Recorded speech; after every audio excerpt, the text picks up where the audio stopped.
Tsukune is a dumb loser virgin who was too dumb to get into a normal high school. Did I mention he was dumb? His friends who all passed the entrance exam told him he should hang in there and try again next year. His father revealed he had picked up a high school acceptance letter from someone off the streets. Well, it was better than nothing, so he decided to attend the school. It was called Youkai Academy, and the bus driver warned him about some freaky shit going on at the school. Tsukune asked what he meant, but was interrupted by a phone call.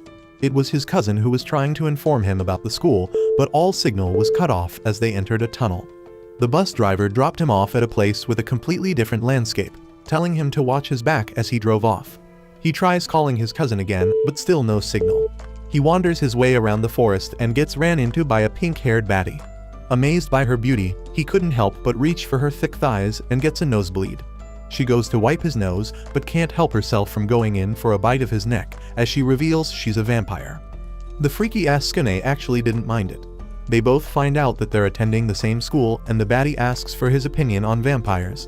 Thinking she's joking, he plays along with it, saying he has no problem with vampires. She gets happy, saying they can be friends, and introduces herself as Moka.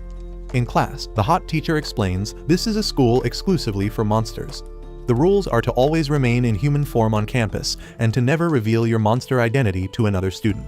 Tsukune starts shitting his pants, while the school Chad, Seizu, calls the rules boring, saying he'd just eat a human if he ever spotted one.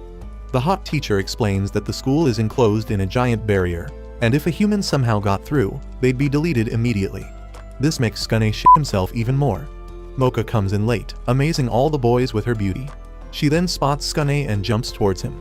The rest of the school wonders how a nerd like him managed to bag the hottest girl in school.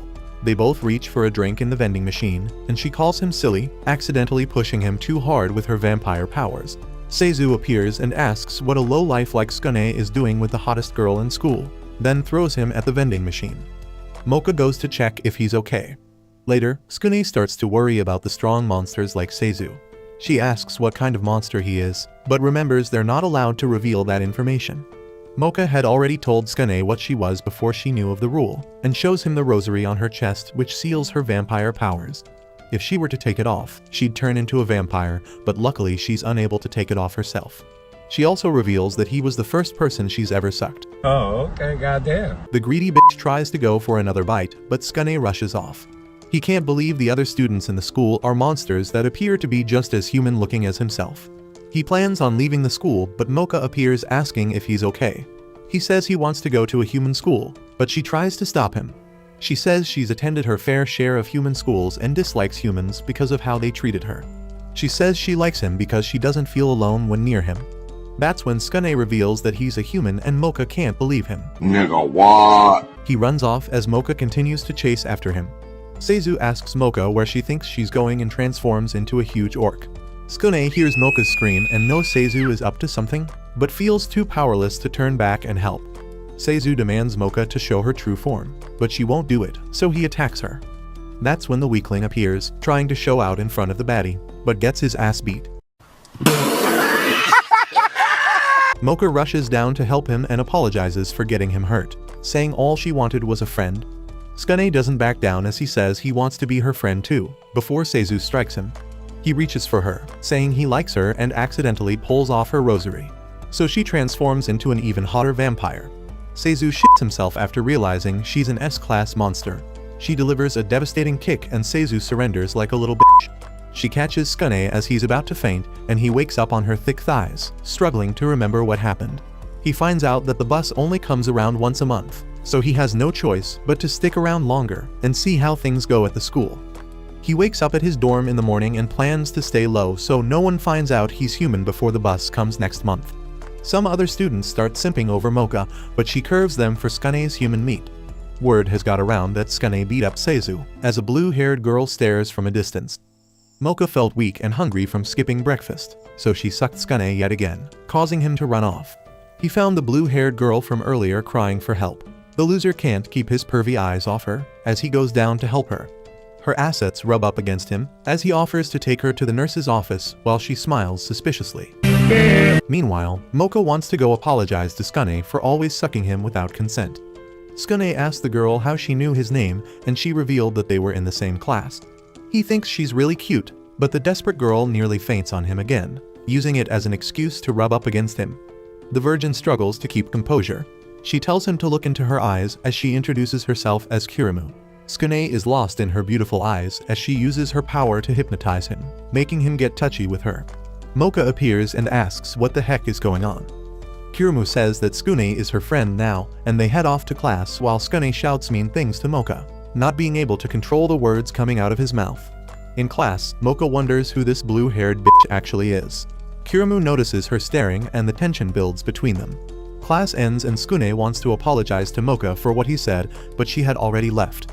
Moka thinks Tsukune is a jerk for flirting with Kirimu, and she appears, asking if Moka really is a vampire. The other lowlifes in the area start simping over Kirimu. She explains that Moka is interfering with her plan to turn all the boys in the school into her personal love slaves and reveals that she's a succubus monster. She's angry at Moka for stealing all the boys from her, which is why she wants to steal Tsukune away from Moka. Tsukune arrives and tries to apologize, but the desperate bitch gets in the way to hypnotize him again. Moka warns him to get away from her, as Kirimu noted that he smelt like a human. She makes Tsukune accuse Moka of only using him as a substitute for breakfast. She says that's not true, and runs off crying. Kirimu celebrates for making her cry, as Moka sits by herself, not knowing what to think in the moment. A voice coming from her rosary tells her Kirimu is using a love charm on Tsukune and intends to drain the life out of him, so she must hurry and save him. Meanwhile, Kirimu tries to make the move on Tsukune and hypnotizes him again. She's about to go in for the kiss, but he stops her. She's shocked that her charm stopped working on him. She gets mad after realizing she's still the side piece after all her desperate acts. She transformed and went for the attack, but Moka came in and blocked it. She uses her tail to grab Tsukune and fly off, but drops them both in the middle of the forest. She's not done there, however, as she uses her sharp nails to attack. Moka begs Tsukune to pull off her rosary before they get deleted, but it won't come off. Still, she tries to protect Tsukune, saying he's a friend that she'll gladly die for. Her words give Tsukune the strength to pull off the rosary, and she transforms. Kirimu shits her panties, but is still determined to fulfill her mission. She explains that her mission was to seduce men until she found her destiny man. It's the only way her race can survive. She tries attacking once more, but Moka is way faster, and sends Kirimu flying with a kick. Moka threatens to tear off her wings and tail, but the simp Tsukune defends Kirimu, using some talk no jutsu, saying they can befriend Kirimu. This makes Moka turn back to normal. A while later, Moka told Tsukune about her rosary speaking to her, thinking the seal might be getting weaker. Finally, Tsukune was able to apologize properly, but was interrupted by Kirimu, who had baked some cookies for them all. She reveals that she wants Tsukune to be her destiny partner and fell in love with him after he saved her from Moka. They played tug of war with Tsukune as Moka got jealous. A while later, their midterm results got released and Tsukune went to check only to see his dumb ass rank 128th. Compared to Moka, who ranked 13th. He praises her for her grades and she offered to study with him for their next exams. Some creepy witch weirdo, Yukari, admires Moka from afar. Some guys in her class congratulate her for ranking at number 1, before they make fun of her silly witch costume. So she uses her powers to knock them all down. They try to go for revenge, but Moka shields her, telling them to back off. Others in the area stare, so they leave to avoid making a scene. Yukari thanks Moka and introduces herself. They're in the same grade, but Yukari is 4 years younger. She was allowed to skip grades because of how smart she was. She starts glazing Moka and jumps on her. She rubs on her assets and wants Moka to be her girlfriend. Everywhere they go, she won't stop fondling Moka's assets. She starts feeling a little uncomfortable as Tsukune tells her to let go, and that Moka's melons are his property. Yukari tells him to beat it, and that she doesn't want to be near a dumb ass like him. So she declares war and casts a spell on him to beat him up. The bullies from before were watching from around the corner, as Tsukune had to be taken to the nurse's office with Kirimu. She celebrated when she found out Yukari wouldn't even let him get near Moka, because it means more alone time for the two of them. She starts inching closer, but the weird midget girl who was watching by the window made a voodoo doll to control Tsukune. What the fuck? Moka walked into Tsukune fondling Kirimu's assets. She gets upset thinking she used her love charm on him again, as he pulled down her panties. Yukari gets busted, and Tsukune confronts the silly bitch, so she knocks him down before running out the room. Tsukune tells Moka to stop hanging around with that brat.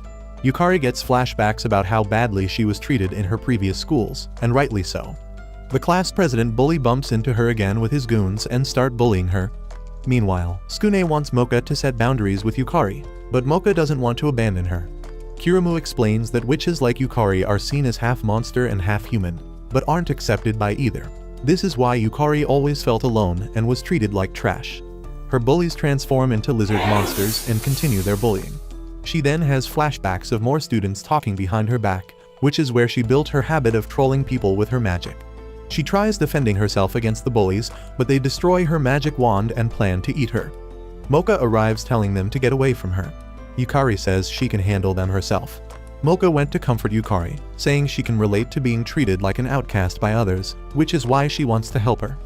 Yukari starts tearing up and hugs her. The bullies try attacking them while their guard is down, but Tsukune swoops in to save Yukari.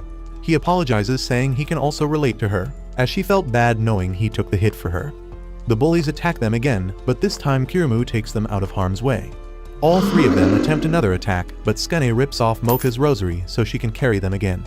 Yukari is shocked by how powerful she is as she sends the two goons flying and finishes off the third one. Yukari asks why they saved her out of all people, and Tsukune says it's because they don't want her to be alone anymore. Then she starts breaking down crying.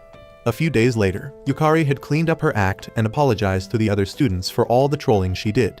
However, she had now fallen madly in love with Tsukune, which caused them all to fight over him again. It's now nearly been a whole month since Tsukune has attended Youkai Academy.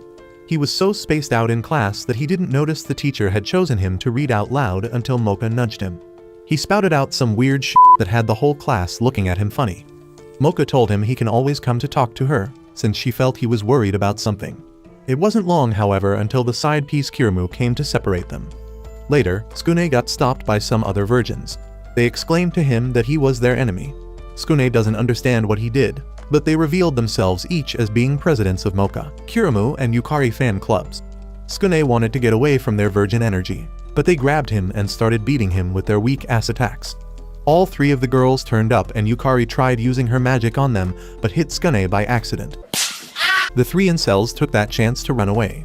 Later in the evening, Tsukune wondered if things would be easier if he wasn't so weak and pathetic. He was so desperate for answers that he had a pretend therapy session on his phone. The next day, the girls mentioned how the fan club losers have now turned into full-blown stalkers. They worry about Tsukune, so agree to protect him from the fan club nerds. Tsukune insists he'll be fine, but Moka unintentionally calls him a weak, bitch-made human. Why would you say that? She tries to take it back, but Tsukune's ego had already taken a hit. She apologizes, but he places the blame on himself for being a weakling, then runs off. Later, Tsukune leaves his dorm and Yukari spots him walking away. She immediately alerts Moka as they think he might be planning on leaving the school. He's already at the bus stop and gets confronted by the incels again. They turn into their monster forms and still somehow look less intimidating than before. They tell him they hate him because he gets all the girls without even trying, so they attack him, but the girls show up not long after. They save him and Tsukune starts feeling sorry for himself, so gets slapped by Moka. They tell him there have been times where he's saved them too with his talk no jutsu, but this only makes the incels more jealous as they watch along. They try to rizz up the girls, but Tsukune calls them pathetic for being creepy stalkers. They use their powers to merge into one big incel monster that sent Tsukune flying. Tsukune didn't back down though. He pulled off Moka's seal, but the virgins start simping for her even harder than before. The girls dish out a 3-strike combo attack to send them flying. The vampire Moka tells Tsukune not to leave the school because then she'll have no more blood to suck. He revealed that he was never planning on leaving. He just needed to mail some letters back home using the bus. Moka transformed back and fell onto him. He promised himself to become stronger to protect the girls someday. The next day in class, the teacher informed them about the new payphone in class that will connect them to the human world. She also says the bus will now be coming daily instead of once a month. Moka was happy for Tsukune since he could now visit his family often.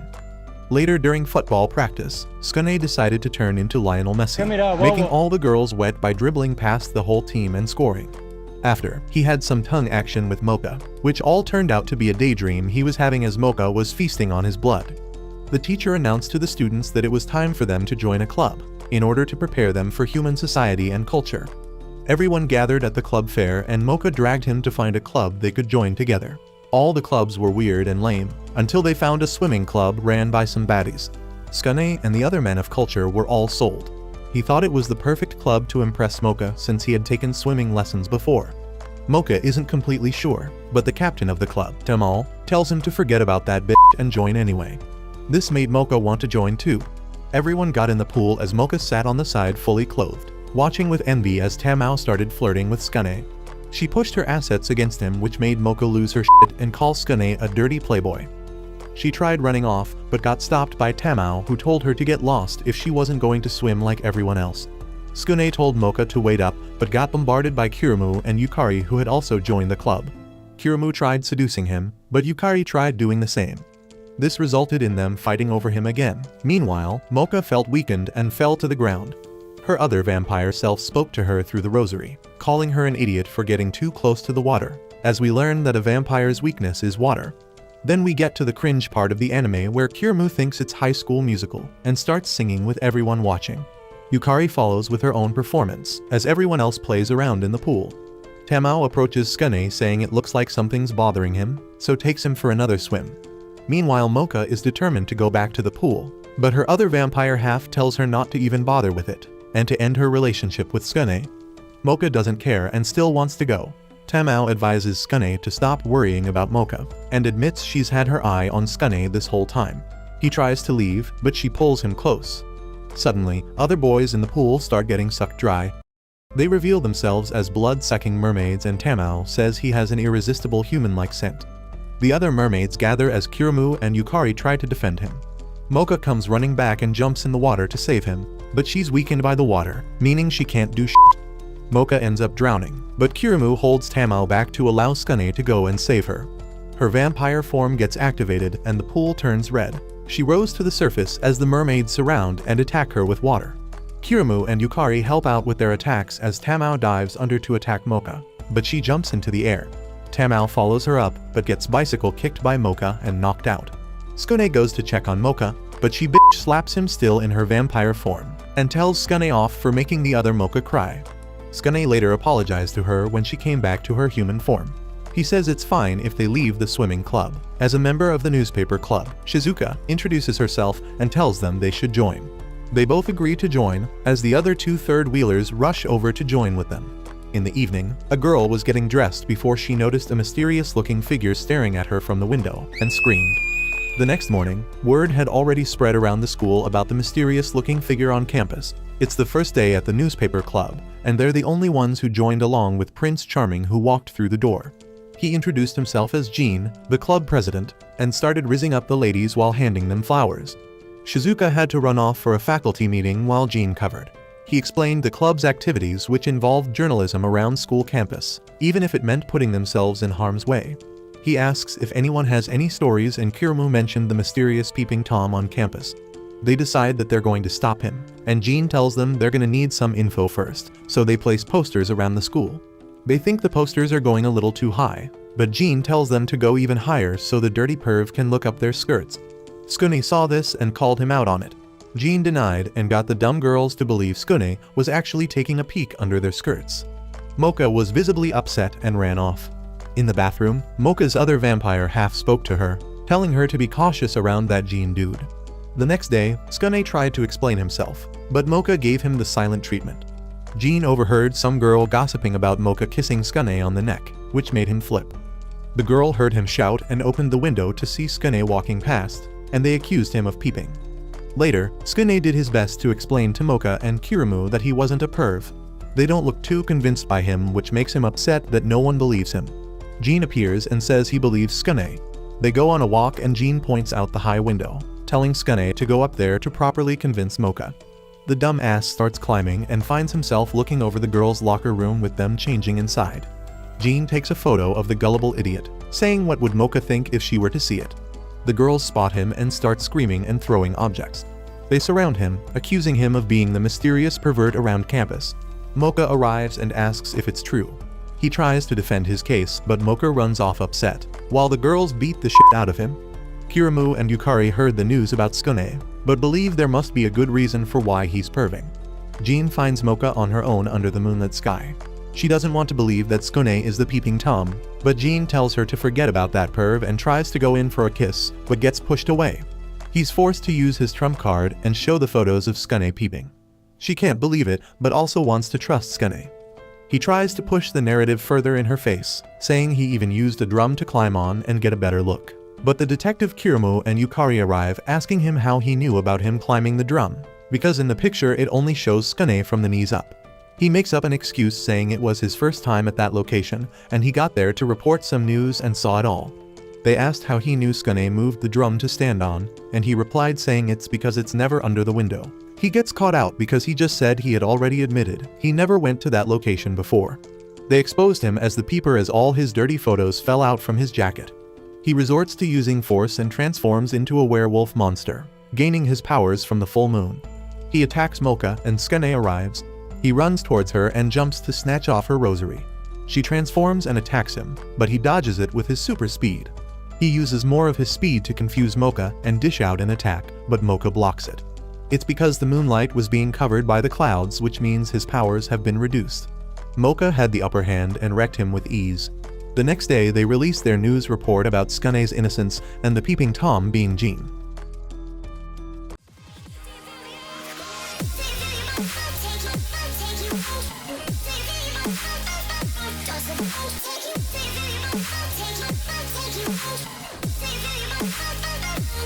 Take you